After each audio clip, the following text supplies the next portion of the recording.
Magandang umaga po sa ating lahat, mga kapatid. Magandang umaga po, Father Vic. Araw ng Lunes, bago ang dakilang kapistahan ng pag-akyat ni Jesus sa langit.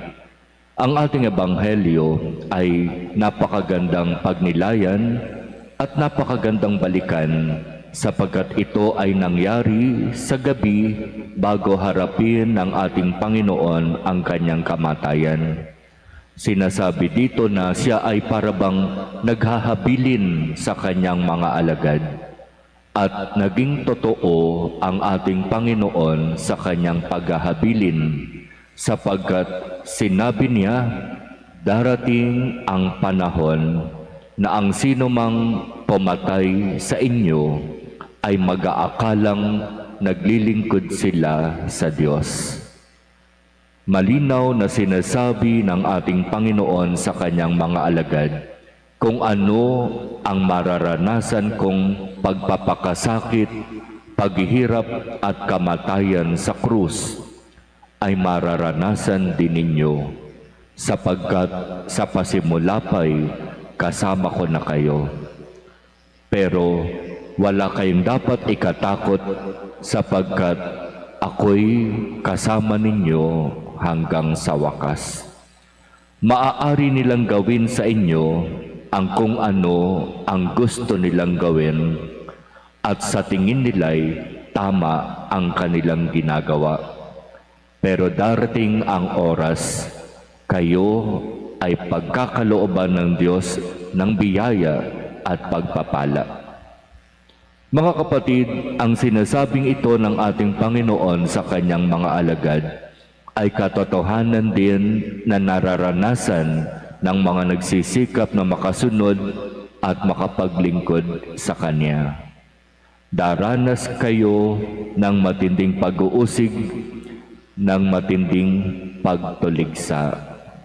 Pero wala kayong dapat ikatakot sapagkat sabi ng ating Panginoon, ako'y kasama ninyo.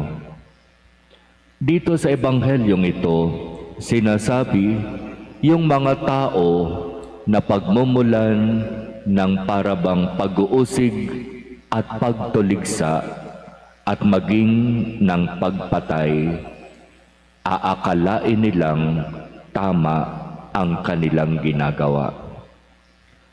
Kung pagninilayan natin itong mga salitang ito, parabang hanggang ngayon nangyayari ito sa marami sa atin. Dumaranas tayo ng pag-uusig at pagtuligsa sa kamay ng ating mga kasama, ng ating kapwa, ng ating mga kapatid. At aakalain nila na tama ang kanilang ginagawa.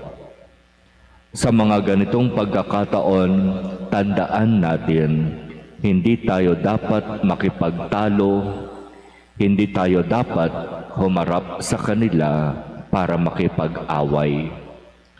Ang pamamaraan ng ating Panginoon ay napakaganda sapagkat ito ang pamamaraan ng kapayapaan. Kung siya'y makipagtalo, kung siya'y lumaban, kung siya'y humarap sa mga umuusig sa kanya, ginagawa niya ito sa pamamagitan ng pananahimik, sa pamamagitan ng kapayapaan. Pero hindi ibig sabihin siya'y duwag. Hindi ibig sabihin siya'y natatakot. Ang pamamaraan ng pananahimik at pagsasawalang kibo na ginawa ng ating Panginoon ang isang napakabisang pamamaraan upang harapin ang mga taong umuusig at gumagawa o nagsasalita ng hindi maganda sa atin. Kaya tularan natin ang ating Panginoon sa kanyang mapayapa at tahimik na pagharap sa mga pag-uusig at pagtuligsa, sapagkat sa bandang huli, tayo rin ang makakaranas ng pagpapala at biyaya mula sa Diyos. Sa naranasan ng ating Panginoong pagpapakasakit, paghihirap at pagkamatay sa krus, Inakala ng mga umusig at nagpahirap sa kanya na sila ang tama. Pero pagkatapos ng 3 araw, muling nabuhay ang ating Panginoon. Napagtagumpayan niya ang pagpapakasakit, paghihirap at kamatayan. Kaya tularan natin siya sa kanyang napakagandang halimbawang ito at manalig tayo sa Diyos. Alam niya ang lahat.